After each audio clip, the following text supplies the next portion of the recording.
Hi friends, నేను ఈ వీడియోలో అమెజాన్ అరణ్యం గురించి చెప్పబోతున్నాను.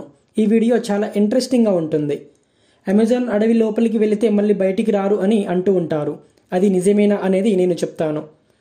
మీరు ఈ వీడియోని లాస్ట్ వరకు ఎక్కడ స్క్రిప్ట్ చేయకుండా చూడండి మరియు ఒక లైక్, సబ్స్క్రైబ్ చేసుకోండి. ఎందుకంటే మీరు కొట్టే లైక్, సబ్స్క్రైబ్ మిగతా వాళ్ళకి నోటిఫికేషన్ వెళ్తుంది. మీలాగా వాళ్ళు కూడా ఈ విషయాన్ని తెలుసుకుంటారు కదా. అమెజాన్ అరణ్యం ప్రపంచంలోనే అతిపెద్ద తేమ అరణ్యంగా పేరుగావించింది. అరణ్య ప్రకృతి వైవిధ్య, పర్యావరణ ప్రాముఖ్యత మరియు చారిత్రక ప్రాధాన్యత కలిగి ఉంది. ఇది భూమి ఊపిరితిత్తులు, లంగ్స్ ఆఫ్ ఎర్త్ అని పిలుస్తారు. ఎందుకంటే ఇది ప్రపంచ ఆక్సిజన్ ఉత్పత్తికి ముఖ్యమైన పాత్ర పోషిస్తుంది. ఎందుకంటే ఇది ప్రపంచానికి 20% ఆక్సిజన్ ఇస్తుంది. ఇది 5.5 మిలియన్ చదరపు కిలోమీటర్ల విస్తీర్ణంలో ఉన్న ఈ అరణ్యంలో అనేక రహస్యాలు, ఆశ్చర్యకరమైన జీవజాతులు ఉన్నాయి. దక్షిణ అమెరికాలో అమెజాన్ అరణ్యం 9 దేశాలను కవర్ చేస్తుంది. Brazil 64%, Peru 10%, Colombia 6%, Venezuela 6%, Ecuador 2%, Bolivia 6%, Guyana 3%, Suriname 2% మరియు ఫ్రెంచ్ గయానా 1%. ఇది అతిపెద్ద జీవ వైవిధ్య కలిగిన ప్రాంతం. అంటే వేలాది రకాల మొక్కలు, జంతువులు, పక్షులు ఇక్కడ నివసిస్తున్నాయి. ఈ అరణ్యంలో 16,000 రకాల వృక్ష జాతులు మరియు 400 బిలియన్ చెట్లు ఉన్నాయి. ఇవి గాలిలో కార్బన్ డయాక్సైడ్ను గ్రహించి ప్రాణవాయు విడుదల చేస్తాయి. అందుకే ఇది భూమి వాతావరణాన్ని నియంత్రించడంలో కీలక పాత్ర పోషిస్తుంది. అమెజాన్ అడవిలో కొన్ని అరుదైన మరియు ప్రమాదకరమైన జంతువులు ఉన్నాయి. అందులో కొన్ని ముఖ్యమైనవి. ఆనకొండ సర్పం ప్రపంచంలోనే అతిపెద్ద పాముల్లో ఒకటి. ఇది నీటిలో ఎక్కువగా ఉంటూ కొండ చిలువల మాదిరిగా పెద్దగా 34 అడుగులు పెరుగుతుంది. రెండవది ఫిరానా చేపలు. ఇవి చిన్నగా కనిపించినా చాలా ప్రమాదకరమైనవి. ఇవి కేవలం కొన్ని నిమిషాల్లో పెద్ద పెద్ద జంతువులను కూడా పూర్తిగా తినగలవు. మూడోది జాగ్వర్ పులి. ఇది అమెజాన్ అడవిలో ప్రధానమైన మాంసాహారి జంతువు. అత్యంత శక్తివంతమైన దంతాలతో పెద్ద పెద్ద జంతువులను కూడా వేటాడి చంపగలదు. నాలుగవది వాడేరు అరిసు, వండరింగ్ స్పైడర్. ప్రపంచంలోనే అతి విషపూరితమైన సాలిగ పురుగు ఇది. దీని కాటు చాలా ప్రమాదకరం. ఐదవది పాయిజన్ డాగ్ ఫ్రాగ్. దీని శరీరంపై ఉండే విషం ఒక మనిషిని చంపగలిగే శక్తి ఉంటుంది. ఈ అరణ్యం యొక్క చరిత్ర అనాదిగా సాగి మానవ నాగరికతల అభివృద్ధికి, వన్యప్రాణుల పరిమాణానికి సంబంధించి ఎంతో ఆసక్తికరమైన విషయాలను కలిగి ఉంది. మనం ఈ అమెజాన్ అరణ్య చరిత్రను ప్రాచీన కాలం నుండి ఆధునిక యుగం వరకు పరిశీలిస్తూ చూద్దాం.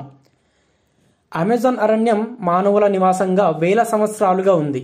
పురాతన శాస్త్రీయ పరిశోధనలు 10,000 సంవత్సరాలకు పైగా మానవ నివాసాలు కలిగి ఉన్నాయని చూపిస్తున్నాయి.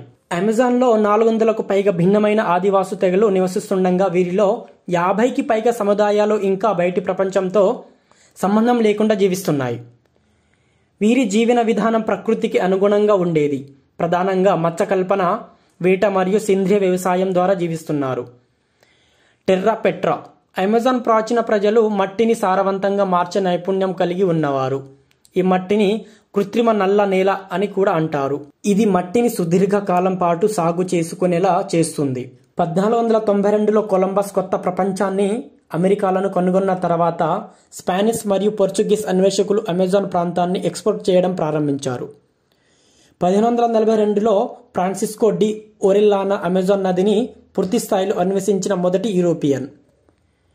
అతను గమనించిన మహిళా యోధులు సమూహాన్ని గ్రీకు పురాణాల్లోని అమెజాన్ వారితో పోల్చి ఈ నదికి అమెజాన్ నది అని పేరు పెట్టారు. యూరోపియన్ వలసవాదులు ఇక్కడ బానిస వ్యవస్థను ప్రవేశపెట్టారు. అనేక మంది స్థానిక ఆదివాసులు ఆక్రమణలు, వ్యాధుల వలన మరణించారు. 19వ శతాబ్దం నాటికి ఆదివాసీ జనాభా తగ్గిపోవడమే కాకుండా కొన్ని తెగలు పూర్తిగా నశించాయి. రబ్బరు బూమ్, దాని ప్రభావం. 19వ శతాబ్దం చివరి కాలంలో రబ్బరు చెట్ల నుండి లభించే లెటెక్స్ అనునది పారిశ్రామిక విప్లవంలో చాలా ముఖ్యమైన వస్తువుగా మారింది. బ్రెజిల్, పెరు, కొలంబియా వంటి దేశాల్లో రబ్బరు తోటలు విస్తరించాయి. రబ్బరు బూమ్ కారణంగా స్థానిక ప్రజలపై నుండి ఒత్తిడి పెరిగింది. 1912లో బ్రిటిష్ వలసవాదుల రబ్బరు మొక్కలను ఆసియా ఖండానికి తీసుకెళ్లడం వలన అమెజాన్ ప్రాంతంలో రబ్బరు పరిశ్రమ తగ్గిపోయింది. 1912లో బ్రిటిష్ వలసదారులు రబ్బరు మొక్కలను ఆసియా ఖండానికి తీసుకెళ్లడం వలన అమెజాన్ ప్రాంతంలో రబ్బరు పరిశ్రమ తగ్గిపోయింది. 20వ శతాబ్దంలో అమెజాన్ అరణ్యం మరింత వేగంగా మార్పులకు లోనైంది. 1960లో బ్రెజిల్ ప్రభుత్వం అమెజాన్ జాతీయ రహదారిని నిర్మించింది. ఇది అరణ్యానికి తీవ్రమైన నష్టం కలిగించింది. 1970-1990ల మధ్య అరణ్యాల నాశనం వేగంగా పెరిగింది. ముఖ్యంగా పశువుల కాపరితనం, ఖనిజ నిక్షేపాల అన్వేషణ మరియు వ్యవసాయ విస్తరణ వలన 1990ల నాటికి అమెజాన్ అరణ్యం యొక్క 15% వరకు నశించిందని శాస్త్రవేత్తలు అంచనా వేశారు. 21వ శతాబ్దం తర్వాత అమెజాన్ అరణ్య పరిరక్షణ కోసం అనేక అంతర్జాతీయ ప్రాదేశిక చర్యలు తీసుకున్నారు. 2004లో బ్రెజిల్ ప్రభుత్వం డిఫారెస్టేషన్ రెడ్యుకేషన్ ప్లాన్ ని ప్రవేశపెట్టింది. దీని ద్వారా అడవి నాశనాన్ని 80% తగ్గించగలిగారు. కానీ 2019లో బ్రెజిల్ ప్రభుత్వం తన సంరక్షణ చట్టాలను సడలించడంతో అడవి నాశనం మళ్లీ పెరిగింది. 2020-2023 మధ్య కాలంలో అమెజాన్ అరణ్యం పరిరక్షణపై ప్రపంచవ్యాప్తంగా చర్చలు కొనసాగుతున్నాయి. అమెజాన్ అరణ్యం యొక్క ప్రాముఖ్యత. పర్యావరణం పరిరక్షణ. ఇది ప్రపంచ కార్బన్ డయాక్సైడ్ను అవశేషంగా గ్రహించే ముఖ్యమైన వనరుల్లో ఒకటి. ఈ అమెజాన్ అరణ్యంలో 40,000కు పైగా మొక్కలు జాతులు ఉన్నాయి. 2.5 మిలియన్ కీటకల జాతులు ఉన్నాయి. 1300 పక్షుల జాతులు ఉన్నాయి. ప్రపంచ వాతావరణం అమెజాన్ అరణ్యం లేకుండా పోతే భూగోళ ఉష్ణోగ్రతలు పెరగడమే కాకుండా వర్షపాతం వ్యవస్థలు కూడా తగ్గిపోతాయి. సమతుల్యత ఈ అడవికి ఆధారపడి ఉన్నాయి.